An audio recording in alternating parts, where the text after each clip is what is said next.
नमस्कार, स्वागत है आपका। कल महाशिवरात्रि थी, 8 मार्च 2024। देश के अंदर एक खबर आग की तरह चारों तरफ फैल गई। सोशल मीडिया के यूजर्स ने उस खबर को हाथों हाथ लिया, कुछ पक्ष में कुछ विपक्ष में। खबर क्या थी सुनिए, आपने भी होगी। दिल्ली के एक इलाके के अंदर रोड के ऊपर शुक्रवार का दिन था, कुछ नवाजी नमाज पढ़ रहे थे और दिल्ली पुलिस के एक सब इंस्पेक्टर उस नमाजियों से उलझ गया, उनको वहां से हटाने लगा। खबर फैली आग की तरह, चारों तरफ फैली, थाने का घेराव हुआ, विरोध प्रदर्शन हुआ और खबर का अंत हुआ, उस सब इंस्पेक्टर को सस्पेंड कर दिया गया। बस खबर खत्म। लेकिन क्या इस खबर के पीछे इतना ही तथ्य है? क्या हमें इतनी ही बात सोचनी है? क्या इतनी ही बात समझनी है? क्या और कुछ दिमाग नहीं लगाना है? शुक्रवार का दिन था, नवाजी रोड के ऊपर नमाज पढ़ रहे थे। क्वेश्चन उठ रहा है, सार्वजनिक रोड रास्ते पे क्या आप अपनी धार्मिक पूजा कर सकते हो? मैंने धार्मिक पूजा का नाम लिया है, इसके अंदर नमाज भी आती है। काउंटर जवाब में बोला जाता है कि जब दुर्गा पूजा होती है या कोई और हिंदू धर्म की पूजा होती है, तब भी तो रोड पे पूजा की जाती है, आप तब क्यों नहीं बोलते? एक पत्रकार ने बताया कि हम सिविल सोसाइटी में जी रहे हैं, तो हमें एक सिस्टम, एक कानून, एक संविधान को मानना पड़ेगा।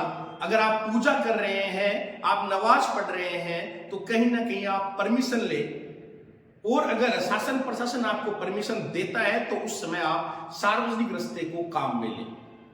हमारे गांव देहात में तो जब भी शादियां होती है तो सार्वजनिक जो भी इमारत होती है उसके अंदर ही बारात आती है, और सार्वजनिक रास्ते पे आमतौर पे उपयोग सभी लोग करते हैं। वहां ऐसी कोई लड़ाई झगड़े वाली बात नहीं होती। लेकिन कल का दिन देखना यह भी था कि कल महाशिवरात्रि थी, तो कहीं ना कहीं प्रशासन की कानून व्यवस्था बनाने की भी ड्यूटी थी, और उस कानून व्यवस्था बनाने की ड्यूटी के साथ जब नवाजियों ने रोड पे नमाज अदा की तो वहां पे पुलिस वाला उनसे उलझ गया। लोग कहते हैं कि इस तरह पुलिस वाले की गलती भी नहीं थी, वो तो कानून व्यवस्था बना रहा था, आपने उसको सस्पेंड कैसे किया? रोड पे नमाज अदा करने का अधिकार किसने दे दिया? किसी हद तक ये बात भी सही है। रोड पे नमाज अदा करना या तेज आवाज में मंदिर मस्जिद कहीं पे भी कुछ भी चीज भक्ति में बजाना किसी दूसरे के मूल अधिकार का हनन, इन दोनों बातों से होता है। आपको यह अधिकार है कि आप नमाज अदा करें, लेकिन रोड पे भी करेंगे तो कहीं ना कहीं पुलिस प्रशासन से परमिशन लेके आराम से कहीं रोक कौन रहा है आपको? हम बात करते हैं पुलिस की, तो हो सकता है उसका हटाने का तरीका गलत हो सकता है उसको पहले से ही उनको नमाज अदा करने से, जब आ रहे थे तो उनको रिक्वेस्ट करके पहले ही मना करना था बैठने के बाद, या फिर 5 मिनट रुक कर नमाज अदा कर लेते उसके बाद में उठाना था।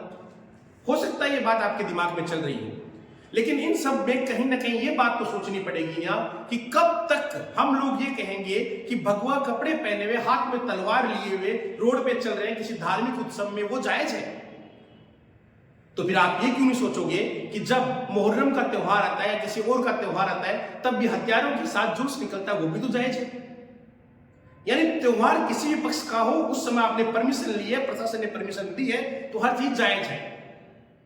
लेकिन सप्ताह में 7 दिन होते हैं, क्या वहां 2 दिन, 1 दिन, 3 दिन, 4 दिन, 5 दिन हम किसी रास्ते को रोककर या किसी सार्वजनिक रास्ते रोड को रोककर वहां अगर हम नमाज अदा करेंगे, वहां दोनों संप्रदायों के बीच में कुछ गलतफहमियां होगी, धार्मिक दंगे होने की संभावना रहेगी, उसका जिम्मेदारी कौन लेगा? कहीं तो हमें कुछ रूल एंड रेगुलेशन का बनाना होगा। अगर आज मैं आपको ये कहूं कि नवरात्र के अंदर मुसलमान मोहल्ले में हमारे भाई जो हैं, उनके मोहल्ले में रोड जा रही है, वहां आप माता रानी का जगराना करते हो या रोकते रास्ता रोककर ब्लॉक करते हो, तो ये भी उसी तरह से उनके लिए पीड़ादायक है, और ये यहां भी पीड़ादायक है।